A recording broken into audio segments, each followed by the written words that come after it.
जय हिंद दोस्तों। आज के इस इम्पॉर्टेंट लेक्चर में हम सभी डिस्कस करने वाले हैं 1 मई 2025 के करंट अफेयर्स को। तो आप इस पूरे लेक्चर को बहुत ही ध्यान से लास्ट तक जोड़ देखिएगा। तो चलिए पहला और इम्पॉर्टेंट क्वेश्चन डिस्कस करते हैं। अंतर्राष्ट्रीय मजदूर दिवस यानी इंटरनेशनल लेबर डे कब सेलिब्रेट किया जाता है? तो इसका आंसर हो जाएगा 1 मई को। तो हर साल 1 मई को अंतर्राष्ट्रीय मजदूर दिवस मनाया जाता है। इस दिवस को हम मई दिवस के रूप में भी मनाते हैं, यानी इसे मई दिवस भी बोला जाता है। दोस्तों, इस दिवस को मनाने का उद्देश्य ये है कि जो मजदूर हैं और जो मजदूर वर्ग है उनके योगदान को याद करना है। इस दिवस की शुरुआत हुई थी 1886 में। तो 1886 में अमेरिका के शिकागो शहर में एक बड़ा आंदोलन हुआ था जो कि मजदूरों के द्वारा किया गया था। तो 8 घंटे कार्य दिवस की मांग को लेकर के ये बड़ा आंदोलन किया गया था, तभी से इस दिवस की शुरुआत हुई थी। भारत में यह दिवस मनाया गया था पहली बार 1 मई 1923 को, और ये कहाँ मनाया गया था? चेन्नई में। मई माह के कुछ महत्वपूर्ण दिवस भी डिस्कस कर लेते हैं। तो 1 मई को महाराष्ट्र दिवस और गुजरात दिवस भी मनाया जाता है। तो ये पॉइंट भी आप नोट कर लें, यानी कि आज 1 मई है तो 1 मई को गुजरात दिवस भी मनाया जाएगा और महाराष्ट्र दिवस भी मनाया जाएगा। 3 मई को विश्व प्रेस स्वतंत्रता दिवस मनाया जाता है। 3 मई को अंतर्राष्ट्रीय तेंदुआ दिवस भी मनाया जाता है। 4 मई को अंतर्राष्ट्रीय अग्निशमन दिवस और कोयला खनिक दिवस मनाया जाता है। 7 मई को सीमा सड़क संगठन स्थापना दिवस मनाया जाता है, यानी BRO का स्थापना दिवस मनाया जाता है। 8 मई को विश्व रेड क्रॉस दिवस और विश्व थैलीसीमिया दिवस भी मनाया जाता है। 11 मई को मनाया जाता है राष्ट्रीय प्रौद्योगिकी दिवस। इसके अलावा 12 मई को इंटरनेशनल नर्सेस डे मनाया जाता है। 16 मई को मनाया जाता है राष्ट्रीय डेंगू दिवस। 17 मई को विश्व उच्च रक्तचाप दिवस मनाया जाता है। 18 मई को विश्व एड्स वैक्सीन दिवस मनाया जाता है। अच्छा, विश्व एड्स दिवस कब मनाया जाता है ये आप कमेंट बॉक्स में बताएं। 21 मई को अंतर्राष्ट्रीय चाय दिवस मनाया जाता है और 22 मई को अंतर्राष्ट्रीय जैव विविधता दिवस मनाया जाता है। 23 मई को मनाया जाता है विश्व कछुआ दिवस।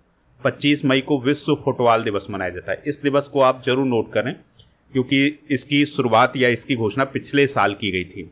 और 29 मई को इंटरनेशनल एवरेस्ट डे मनाया जाता है और 30 मई को हिंदी पत्रकारिता दिवस मनाया जाता है। अगले क्वेश्चन को डिस्कस करते हैं। भारत ने किस रोग की जांच के लिए पहली स्वदेशी ह्यूमन पैपिलोमा वायरस यानी HPV टेस्ट किट लॉन्च की है? आंसर हो जाएगा सर्वाइकल कैंसर। तो सर्वाइकल कैंसर के लिए एक टेस्ट किट लॉन्च की गई है जो कि इंडिजीनियस है, यानी स्वदेशी है। भारत में ही इसका निर्माण किया गया है। अगर हम बात करें सर्वाइकल कैंसर की तो दोस्तों यह महिलाओं को कैंसर होता है। तो जो महिलाओं का गर्भाशय ग्रीवा होता है वहां पर यह कैंसर होता है। और ये किस वायरस के कारण होता है ये आप जरूर याद रखिएगा, ये ह्यूमन पैपिलोमा वायरस के कारण होता है। चलिए कुछ प्रथम घटनाएं डिस्कस करते हैं 2025 की। तो दुनिया का पहला पूर्णतः नवीकरणीय ऊर्जा से चलने वाला शहर कौन बनने वाला है? अमरावती, जो कि आंध्र प्रदेश की राजधानी है। अनुसूचित जाति उपवर्गीकरण लागू करने वाला पहला राज्य कौन है? तेलंगाना। दुनिया का पहला 3D प्रिंटेड ट्रेन स्टेशन कहाँ बनाया गया है? जापान में। वरिष्ठ नागरिक आयोग स्थापित करने वाला पहला स्टेट कौन है? केरल। भारत का पहला PPP green waste processing plant कहाँ स्थापित किया गया है? इंदौर में। भारत का पहला हाइपरलूप परीक्षण ट्रैक कहाँ लॉन्च किया गया है या किसने लॉन्च किया है? IIT मद्रास ने। चंद्रमा के दक्षिणी ध्रुव का पहला विस्तृत भूवैज्ञानिक मानचित्र तैयार किया है भारतीय वैज्ञानिकों ने। भारत का पहला वन्यजीव बायो बैंक कहाँ खुला है? दार्जिलिंग चिड़ियाघर में। भारत का पहला एयर टैक्सी प्रोटोटाइप किसने पेश किया है या किस कंपनी ने पेश किया है? तो सरला एविएशन ने।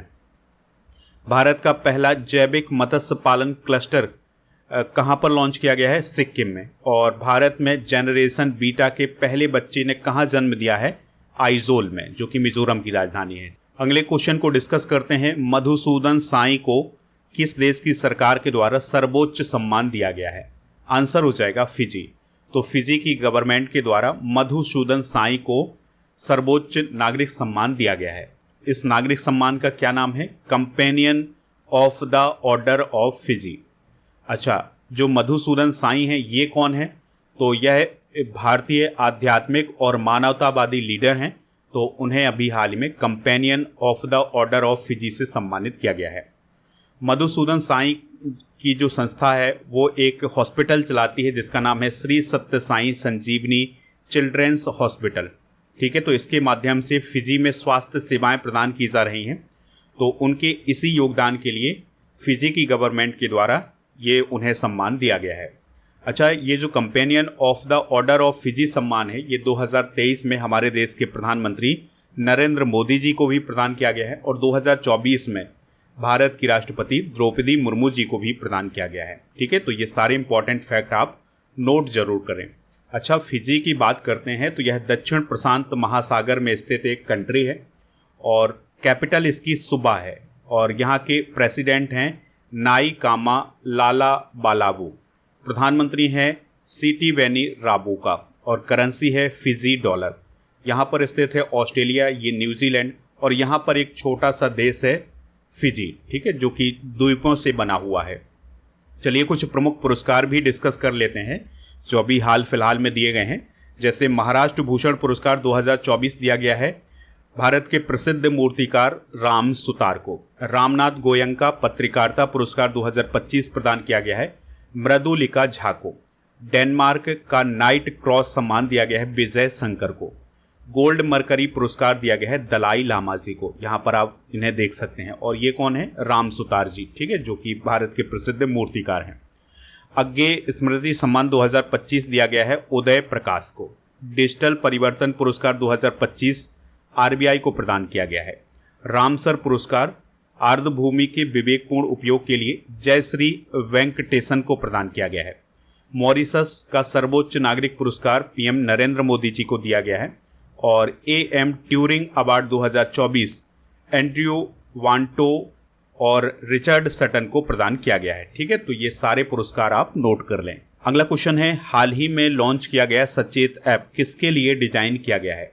आंसर हो जाएगा आपदा की पूर्व सूचना के लिए, यानी डिजास्टर की अर्ली वार्निंग के लिए ये सचेत ऐप लॉन्च किया गया है। ये किसने लॉन्च किया है? राष्ट्रीय आपदा प्रबंधन प्राधिकरण यानी एनडीएमए के द्वारा इसको लॉन्च किया गया है।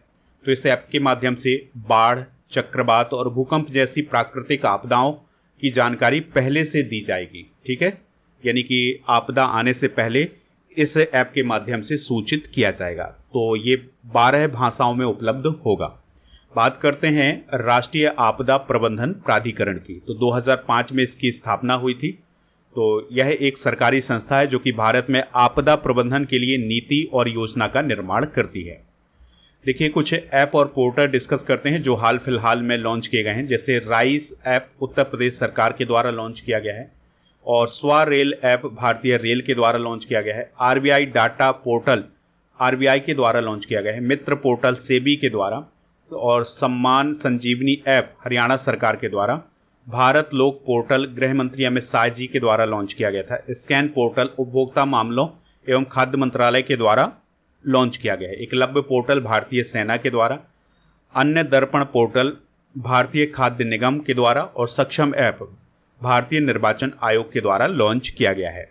अगला क्वेश्चन है, कोक बोरोक भाषा को भारतीय संविधान की किस अनुसूची में शामिल करने की मांग की गई है? तो 8वीं अनुसूची में इसको शामिल करने की मांग की गई है। दोस्तों जो कोक बोरोक भाषा है ये त्रिपुरा की भाषा है। तो जो त्रिपुरा के बोरोक लोग हैं उनकी ये भाषा है। ये चीनी तिब्बती परिवार की भाषा है। जमातिया, रियांग, ब्रू और नोवातिया और रूपुइनी जनजाति के जो लोग हैं वो इस भाषा को बोलते हैं। यूनेस्को के atlas of the world's language in danger के तहत इसे कमजोर के रूप में वर्गीकृत किया गया है।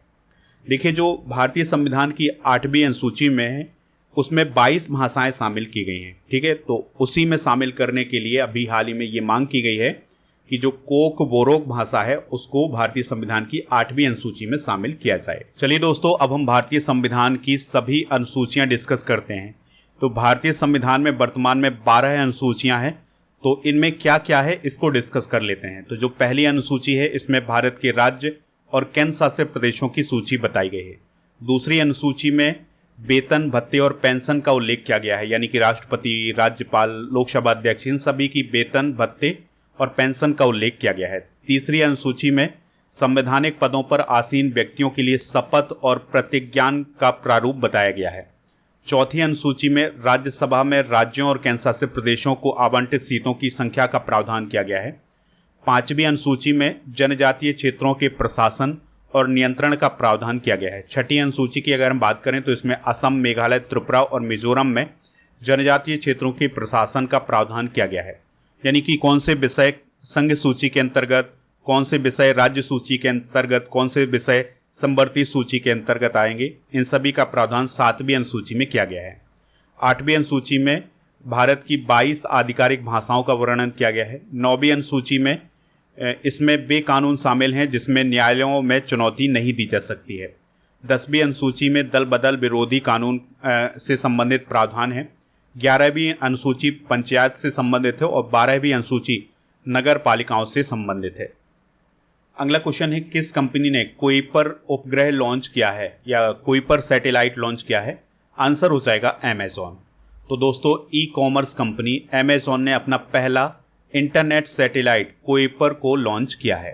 ठीक है, तो यूनाइटेड लॉन्च अलायंस के एटलस बी रॉकेट के माध्यम से कुइपर के 27 सैटेलाइट अभी हाल ही में लॉन्च किए गए हैं। ठीक है, इन सैटेलाइट के माध्यम से इंटरनेट पहुंचाया जाएगा दुनिया के हर कोने में। ठीक है, तो तेज गति वाला इंटरनेट प्रोवाइड करवाया जाएगा कुइपर सैटेलाइट के माध्यम से।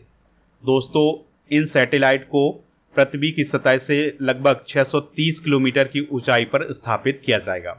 अमेजन का ये लक्ष्य है कि 3200 से ज़्यादा इंटरनेट सैटेलाइट लॉन्च किए जाएं, तो अभी 27 सैटेलाइट ही लॉन्च किए गए हैं।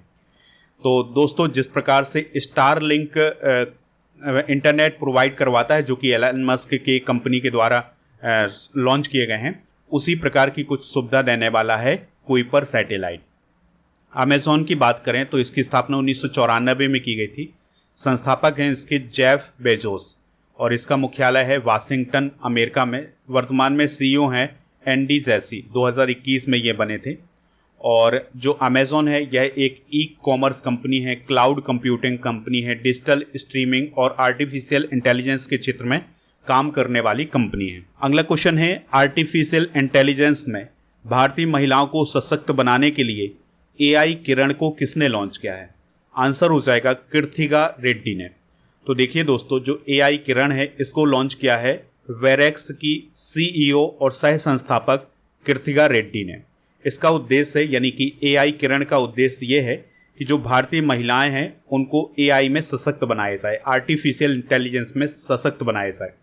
तो इस कार्यक्रम के माध्यम से मेंटरशिप प्रदान की जाएगी और फंडिंग भी पहुंचाई जाएगी और विभिन्न क्षेत्रों में सहयोग किया जाएगा। तो महिलाओं को हेल्थ, शिक्षा और सस्टेनेबिलिटी में एआई का उपयोग करने के लिए तैयार किया जाएगा। कृतिका रेड्डी की बात करें तो यह फेसबुक इंडिया की पहली महिला प्रबंध निदेशक हैं। वर्तमान में वेरेक्स की सीईओ और सह संस्थापक हैं। सॉफ्ट बैंक विजन फंड की पहली महिला निवेश भागीदार हैं। अगला क्वेश्चन है, गोल्डमैन एनवायरमेंटल प्राइज 2025 किसे प्रदान किया गया है? आंसर हो जाएगा इसका उपरोक्त सभी, यानी वटमुंख, नोबान संदास, सेमिया गर्वी और लॉरेन एलेन, इन सभी को गोल्डमैन एनवायरमेंटल प्राइज 2025 प्रदान किया गया है। अच्छा, जो गोल्डमैन पर्यावरण पुरस्कार है ये पर्यावरण के क्षेत्र में दिया जाने वाला पुरस्कार है। ठीक है, और इसकी स्थापना 1989 में की गई थी। 1990 में ये पहली बार प्रदान किया गया था। तो पर्यावरण के क्षेत्र में काम करने वाले जो लीडर्स होते हैं उनको ये पुरस्कार प्रदान किया जाता है। इसे ग्रीन नोबेल पुरस्कार भी कहा जाता है। 2024 में यह पुरस्कार भारत के आलोक शुक्ला जी को भी प्रदान किया गया था। ठीक है, तो अभी ये पुरस्कार यानी कि 2025 के लिए ये जो पुरस्कार प्रदान किए गए हैं ये कैलिफोर्निया, अमेरिका में गोल्डमैन पर्यावरण फाउंडेशन के द्वारा प्रदान किए गए हैं। 2025 के विजेता कौन कौन हैं? तो इसमें पहला नाम है वटमुंख नोबान संदास का, जो कि मंगोलिया की हैं, यहाँ पर आप उन्हें देख सकते हैं। सेमिया गर्वी जो कि ट्यूनीसिया की हैं। कार्लोस मेलो मोलिना ये कैनरी द्वीप के हैं। लॉरेन एलेन ये अमेरिका के हैं। और मारी लूज कैनाक्वेरी और मुरियारी ये पेरू देश की हैं। और बेस जाना गुरी अल्बानिया के हैं। और ओल्सी निका ये अल्बानिया के। इन सभी को 2025 का गोल्डमैन पर्यावरण पुरस्कार प्रदान किया गया है। अगला क्वेश्चन है, हाल ही में लॉन्च की गई पुस्तक रामानुजन एक महान गणतज्ञ की यात्रा के लेखक कौन है? आंसर हो जाएगा अरुण सिंघल और देवेंद्र कुमार शर्मा। तो इस क्वेश्चन का जो राइट आंसर हो जाएगा वो हो जाएगा ऑप्शन नंबर सी, यानी ए और बी दोनों। तो अभी हाल ही में रामानुजन एक महान गणतज्ञ की यात्रा पुस्तक को लॉन्च किया गया है।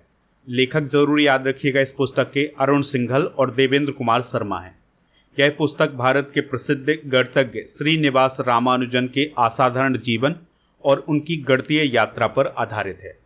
श्रीनिवास रामानुजन की बात करें तो यह भारत के बहुत ही बड़े महान गणितज्ञ थे। इन्होंने विश्लेषण और संख्या सिद्धांत के क्षेत्र में योगदान दिया है। इनका जन्म 22 दिसंबर 1887 को तमिलनाडु के कोयम्बतूर के इरोद नामक गांव में हुआ था। ठीक है, इसलिए भारत में 22 दिसंबर को हर साल राष्ट्रीय गणित दिवस भी मनाया जाता है। अगला क्वेश्चन है, भारत में 5वीं समुद्री जनगणना कहाँ से शुरू की गई है? तो यह जनगणना मुंबई से शुरू की गई है। तो भारत सरकार ने मुंबई से 5वीं समुद्री जनगणना की शुरुआत की है। इसके लिए एक ऐप भी लॉन्च किया गया है जिसका नाम है व्यास नाव। ठीक है, तो व्यास नाव नाम का एक ऐप लॉन्च किया गया है जिसके माध्यम से ये जनगणना की जाएगी। पिछली जो समुद्री जनगणना हुई थी ये 2016 में हुई थी। 2025 की ये जो जनगणना होगी ये अप्रैल से दिसंबर तक आयोजित की जाएगी। तो इस जनगणना में जो मत्स्य पालन करने वाले परिवार हैं उनकी गणना की जाएगी। ठीक है, तो उनकी आर्थिक सामाजिक स्थिति को देखा जाएगा कि किस प्रकार से मत्स्य पालन करने वाले परिवार हैं। इसमें समुद्री मछली पकड़ने वाले गांव, समुद्री मछली लैंडिंग केंद्र और 9 तटीय राज्यों के 12 लाख परिवार शामिल होने वाले हैं। ठीक है, आपको याद रखना है कि भारत में पहली समुद्री जनगणना 1948-49 में की गई थी। तो ये सारे इंपॉर्टेंट फैक्ट आप नोट जरूर कर लें। तो आप स्टडी करके ऐप को इंस्टॉल कर सकते हैं। इसका लिंक डिस्क्रिप्शन बॉक्स में दिया गया है, तो लिंक से ही आप इसको डाउनलोड कर सकते हैं। अभी प्ले स्टोर पर ये उपलब्ध नहीं है, उस पर कुछ काम चल रहा है, तो आप लिंक से इसको इंस्टॉल कर सकते हैं। ऐप पर जाएंगे तो कोर्स एंड PDF वाला ऑप्शन होगा, तो वहाँ पर आपको राजा गुप्ता सर का अर्जुन GS फाउंडेशन बैच मिल जाएगा। अगर आप इस बैच को ज्वाइन करना चाहते हैं तो आपको कूपन कोड यूज करना है अर्जुन 300। ठीक है, इस कोर्स की वैलिडिटी है 2 वर्ष की। अगर आपको कोई दिक्कत परेशानी आती है तो आप इस नंबर पर भी कॉल कर सकते हैं। चलिए अब हम कल के करंट अफेयर्स को एक बार रिवाइज कर लेते हैं। भारतीय वायुसेना के उप प्रमुख कौन बने हैं? नर्मदेश्वर तिवारी। IPL के इतिहास में सबसे तेज शतक लगाने वाले इंडियन कौन बने हैं? वैभव सूर्यवंशी। मार्क कार्नी किस देश की PM बने हैं? कनाडा। कमला प्रसाद विशेषर किस देश की PM बनी है? त्रिनिदाद और टोबैगो। किस राज्य में 2100 करोड़ रुपए के PM मित्रा टेक्सटाइल पार्क को मंजूरी मिली है? मध्य प्रदेश। हिंद महासागर पोत सागर मिशन के तहत INS सुनैना ने किस देश का दौरा किया है? मोजाम्बिक। किस राज्य कैंसर से प्रदेश में वरिष्ठ नागरिकों के लिए 10 लाख रुपए का निःशुल्क स्वास्थ्य बीमा शुरू किया गया है? दिल्ली। और नई दिल्ली में नागरिक अलंकरण समारोह 2025 में 71% हस्तियों को पद्म पुरस्कार किसने प्रदान किए हैं? राष्ट्रपति द्रौपदी मुर्मू जी ने। के रामकृष्ण राव किस राज्य के मुख्य सचिव बने हैं? तेलंगाना। हाल ही में भारतीय राष्ट्रीय अभिलेखागार ने किसके निजी दस्तावेजों का संग्रह किया है? Doctor APJ Abdul Kalam. आज के जनरल नॉलेज के पिटारे में हम संविधान के स्रोत का पार्ट 2 डिस्कस करेंगे। कल पार्ट 1 डिस्कस किया था, आज इसका सेकंड पार्ट डिस्कस करेंगे। तो जर्मनी के बीमर संविधान से आपातकाल के दौरान मूल अधिकारों का स्थगन लिया गया है। फ्रांस के संविधान से गणराज्यवाद प्रस्तावना में स्वतंत्रता, समता और बंधुत्व का आदर्श। ब्रिटेन के संविधान से संसदीय शासन, विधि का शासन, विधायी प्रक्रिया, एकल नागरिकता, मंत्रिमंडल प्रणाली, परंपरागत स्रोत, संसदीय प्रभुत्व तथा उत्तरदायित्व लिया है। आयरलैंड के संविधान से राज्य के नीति निर्देशक सिद्धांत, राष्ट्रपति को निर्वाचित पदवी, राज्यसभा के लिए सदस्यों का नामांकन, ये सभी लिया गया है।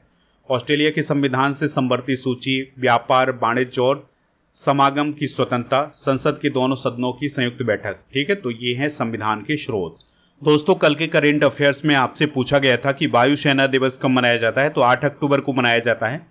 तो लगभग सभी लोगों ने इसका आंसर 8 अक्टूबर बताया हुआ है। आज आपके लिए क्वेश्चन क्या है? अंतर्राष्ट्रीय मजदूर दिवस कब मनाया जाता है? तो जो भी इसका राइट आंसर हो कमेंट बॉक्स में आप हमें ज़रूर बताएं।